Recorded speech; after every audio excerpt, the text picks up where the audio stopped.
Oke, assalamualaikum warahmatullahi wabarakatuh. Di sini kami dari kelompok 5 akan menjelaskan tentang statistika non-parametrik. Yaitu anggota kelompok terdiri dari Anet, Reva, Putri, Sinta, dan saya sendiri, Cikuita. Di sini saya Cikuita akan menjelaskan pengertian dari statistik non-parametrik. Pada tahun 1942, istilah statistik non-parametrik pertama kali digunakan oleh Wolfowitz. Statistik uji non-parametrik merupakan cabang ilmu statistik yang mempelajari prosedur-prosedur dalam statistik inferensial di mana tidak tergantung pada asumsi-asumsi yang khusus. Uji statistik non-parametrik tidak membutuhkan parameter khusus dari populasi yang akan diamati dan tidak mensyaratkan distribusi data normal. Metode uji ini dapat digunakan untuk analisis data baik, skala normal maupun ordinal, karena biasanya data berbentuk ini tidak berdistribusi normal. Dari segi jumlah data, statistik non-parametrik umumnya digunakan untuk data berjumlah kecil.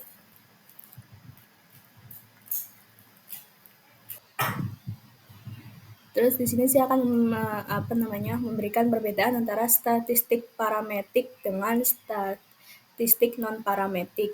Yang pertama yaitu adalah statistik parametrik adalah membahas parameter-parameter populasi, jenis data, interval atau rasio distribusi data normal dan indikasi normal. Terus yang kedua adalah statistik non-parametrik, yaitu tidak memiliki syarat-syarat tertentu kecuali berdistribusi secara kontinu. Nah, dalam tadi kan ada statistik parametrik sama statistik non-parametrik. Dalam statistik parametrik dan non-parametrik itu ada banyak sekali data, dan ini adalah jenis-jenis data dari statistik non-parametrik dan parametrik, yaitu adalah data nominal, data ordinal, interval, dan rasio. Jadi jenis-jenis dari data-data tersebut yang dimasukkan dalam statistik non-parametrik. Dan berikutnya adalah keuntungan dan kekurangan. Keuntungan yaitu hanya memerlukan sedikit asumsi. Yang dua, asumsi pengujian statistik parametrik relatif lebih longgar dan mudah dilakukan walaupun tidak ada perangkat lunak komputer. Terus kemudian kita beralih ke kekurangan dari statistik non-parametrik, yaitu metode non-parametrik secara statistik kurang kuat dibandingkan metode parametrik karena didasarkan pada asumsi yang lebih sedikit, sehingga infleksibilitas terhadap skala penurunan variabel kadang-kadang mendorong atau memilih metode non-parametrik meskipun situasinya memungkinkan. Baik, selanjutnya saya Anet Almira Dahrula dengan akhir NIM 043 akan menjelaskan mengenai uji sampel 1, yaitu uji binomial. Nah, apa sih itu uji binomial? Uji binomial sendiri adalah metode statistik yang digunakan untuk melihat perbedaan proporsi dalam suatu populasi yang hanya memiliki dua kategori, seperti sukses atau gagal. Nah, uji ini menggunakan data dari suatu sampel dan bertujuan untuk menguji proporsi dari populasi tertentu. Selanjutnya ada kriteria uji binomial. Nah, ini ada beberapa kriteria. Yang pertama yaitu data nominal. Nah, uji binomial digunakan untuk data yang berskala nominal, di mana hasilnya hanya dapat dikategorikan dalam dua kelompok. Lalu selanjutnya ada independensi, di mana observasi harus independen satu sama lain. Nah, ini berarti hasil dari suatu percobaan tidak memengaruhi percobaan lainnya. Lalu selanjutnya yaitu jumlah percobaan. Uji ini biasanya diterapkan pada situasi di mana jumlah percobaan atau N adalah tetap dan diketahui sebelumnya. Selanjutnya yaitu ada probabilitas konstan. Nah, probabilitas keberhasilan atau P harus konstan di setiap percobaan. Nah, peluang untuk mendapatkan hasil tertentu tidak berubah dari suatu percobaan ke percobaan berikutnya. Lalu yang terakhir ada pengujian hipotesis. Uji binomial sering digunakan untuk menguji suatu hipotesis mengenai proporsi populasi. Lalu di sini ada rumus perhitungan dari uji binomial sendiri. Dapat kita lihat di sini bahwa P mensimbolkan proporsi kasus yang diharapkan dalam satu kategori dalam populasi. Misal kita mencari gagal atau beruntungnya suatu populasi. Lalu yang N yaitu jumlah percobaan. Lalu P melambangkan peluang sukses. Yang Q adalah peluang gagal, di mana Q sendiri adalah Q sama dengan 1 min 4. Q sama dengan 1 min P. Lalu selanjutnya ada K yang melambangkan jumlah pengamatan terbesar. Lalu di sini ada langkah-langkah uji binomial. Nah, langkah-langkah uji binomial ini terdapat dua jenis, yaitu sampel kecil dan sampel besar.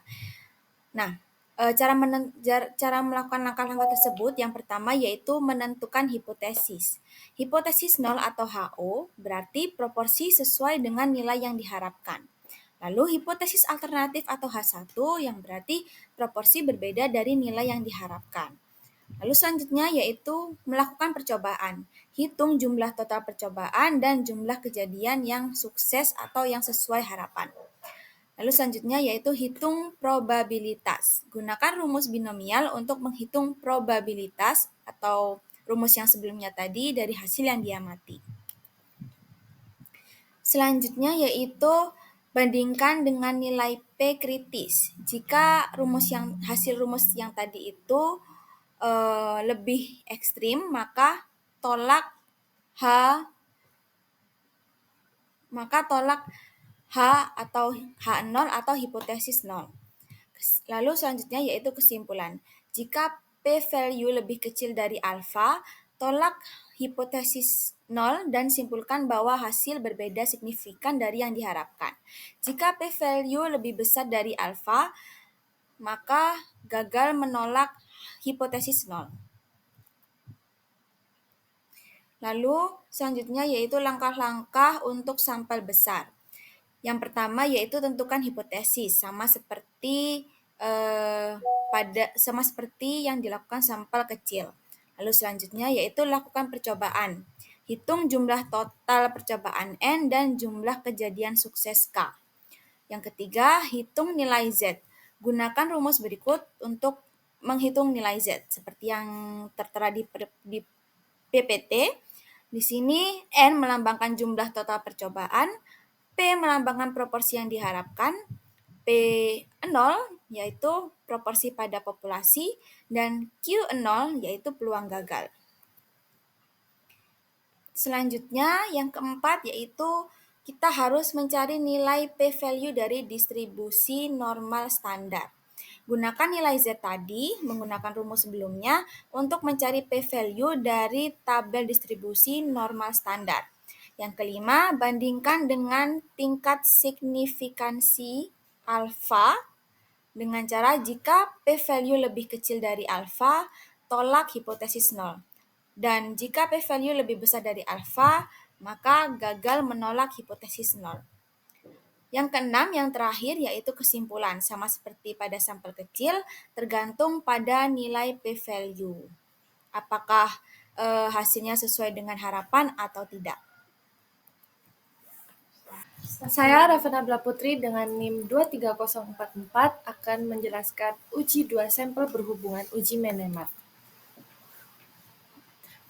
Uji Menemer ini uji yang digunakan untuk menguji perbedaan 2 sampel yang berpasangan jika data yang digunakan berskala nominal atau diskrit. Kegunaan uji Menemer sendiri itu ada 2, yaitu Yang pertama, dapat digunakan untuk rancangan pre dan post test di mana setiap individu digunakan sebagai pengontrol dirinya sendiri. Dan yang kedua, dapat digunakan untuk menguji keefektifan suatu perlakuan tertentu terhadap suatu sampel. Asumsi uji Menemar. Yang pertama itu terdapat dua sampel yang dependen atau berpasangan atau yang memiliki karakteristik yang mirip. Yang kedua, sampel bersifat acak. Dan yang ketiga, skala data yang digunakan adalah nominal atau ordinal. Selanjutnya ada hipotesis uji Menemar. Hipotesis 0, yaitu tidak ada perbedaan antara nilai sebelum dan sesudah setelah perlakuan atau treatment. Selanjutnya, hipotesis alternatif. Ini ada perbedaan antara nilai sebelum dan sesudah perlakuan atau treatment. Selanjutnya, syarat uji Menemar. Syarat uji Menemar sendiri adalah sampelnya merupakan sampel berpasangan, misal sebelum dan sesudah. Yang kedua, skala ukur nominal. Dan yang ketiga, data frekuensi disusun dalam tabel kontingensi berukuran 2x2. Langkah SPSS untuk uji Menemar. Yang pertama, input data ke dalam SPSS bisa secara manual atau menggunakan menu file open data, lalu pilih data yang ingin diinput. Yang kedua, setelah menginput data, maka selanjutnya melakukan analisis dengan memilih menu Analyze Non-Parametric. Selanjutnya, tes legality dialogs. Dan yang terakhir, to relate sample. Selanjutnya yaitu masukkan variabel sebelum ke dalam kolom variabel 1 dan variabel sesudah ke dalam kolom variabel 2. Centang McNemar pada test type lalu klik OK. Dan yang terakhir, setelah itu akan muncul output hasil analisis McNemar tersebut. Oke, perkenalkan nama saya Sinta Jovanka Widana Putri dengan NIM akhir 23134. Selanjutnya saya akan menyampaikan materi uji 2 sampel tidak berhubungan, uji Mann-Whitney.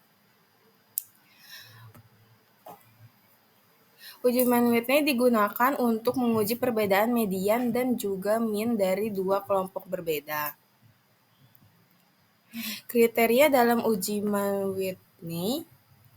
Yang pertama, data berskala ordinal, interval atau rasio. Yang kedua, terdiri dari dua kelompok sampel yang saling bebas. Yang ketiga, antara kelompok data 1 dan 2 tidak harus sama banyaknya. Keempat, tidak harus berdistribusi normal. Kelima, variasi kedua kelompok sama atau homogen. Rumus perhitungannya seperti yang pada digambar. Keterangannya T itu artinya jumlah peringkat nilai hasil perhitungan dari Mann-Whitney. S merupakan jumlah ranking pada sampel, dan N1 merupakan jumlah sampel ke-1.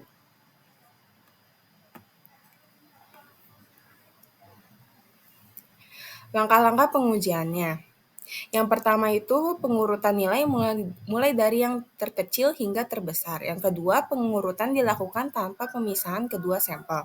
Ketiga, dilakukan penetapan ranking dengan aturan seperti berikut. Peringkat pertama diberikan pada nilai terkecil di urutan pertama, dan peringkat tertinggi diberikan pada nilai terbesar. Jika terdapat nilai yang sama atau TIS, beri peringkat tengah. Selanjutnya yang keempat, jumlahkan peringkat yang berasal dari populasi 1. Nyatakan hasilnya sebagai S. Yang kelima, hitung nilai statistik uji Mann-Whitney.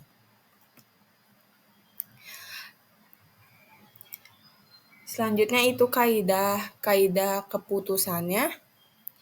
Rumusnya seperti pada digambar, itu yang paling atas itu rumus untuk kalau ada nilai yang sama. Nah, kalau yang bagian bawah itu rumus jika tidak ada nilai yang sama.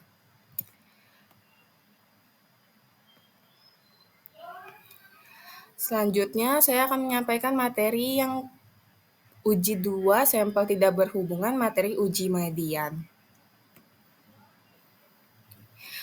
Apa itu uji median? Uji median merupakan uji yang digunakan untuk jenis penelitian komparatif dan memiliki prosedur yang paling sederhana untuk menguji signifikansi hipotesis komparatif dua sampel independen dengan melihat apakah populasi tempat sampel berasal mempunyai media atau nilai tengah yang sama atau tidak.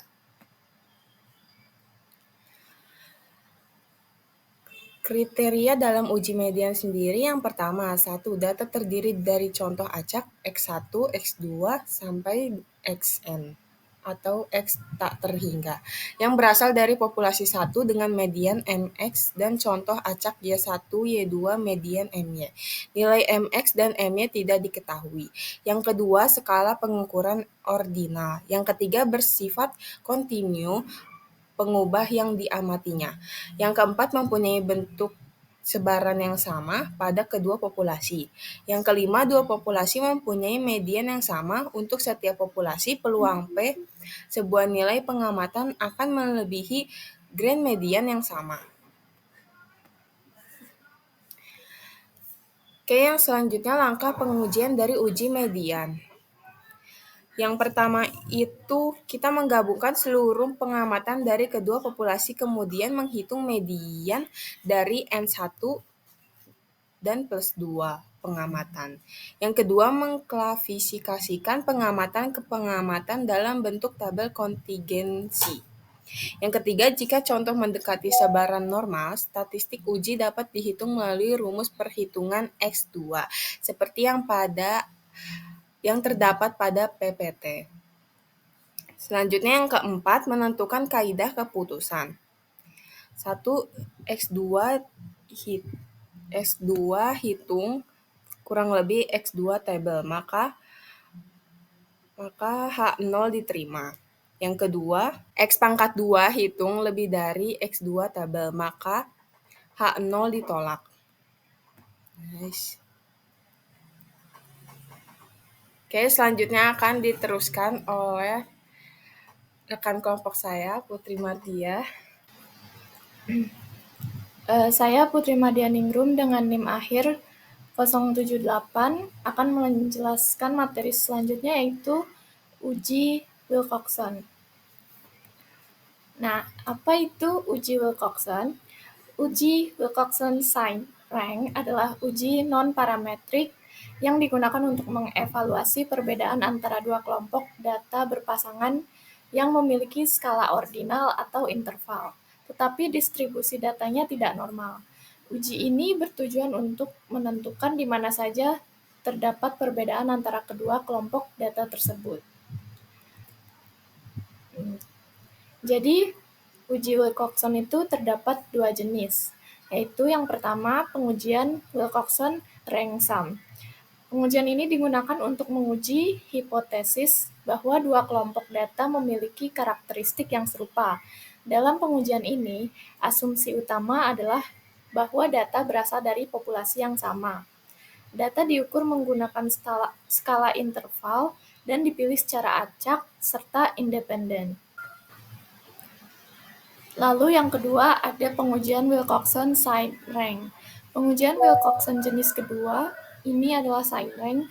Jadi uji ini didasarkan pada asumsi adanya perbedaan antara dua kelompok data yang diuji. Pengujian side rank sering digunakan sebagai alternatif t-test ketika data populasi tidak mengikuti distribusi normal. Selanjutnya, jadi untuk pengujian Wilcoxon jenis kedua yang tadi, yaitu side rank, terdapat syarat-syarat yang harus dipenuhi. Antara lain, yang pertama yaitu skala untuk variabel dependen haruslah ordinal atau bisa juga rasio, namun distribusi datanya tidak harus normal. Oleh karena itu, uji normalitas perlu dilakukan terlebih dahulu untuk menentukan apakah pengujian dapat dilakukan dengan side rank atau tidak. Yang kedua yaitu terdapat dua kategori berpasangan untuk variabel independen yang digunakan. Artinya, data berasal dari subjek individu atau populasi data yang sama. Yang ketiga, untuk kedua kelompok data berpasangan ini, bentuk sebaran datanya harus simetris.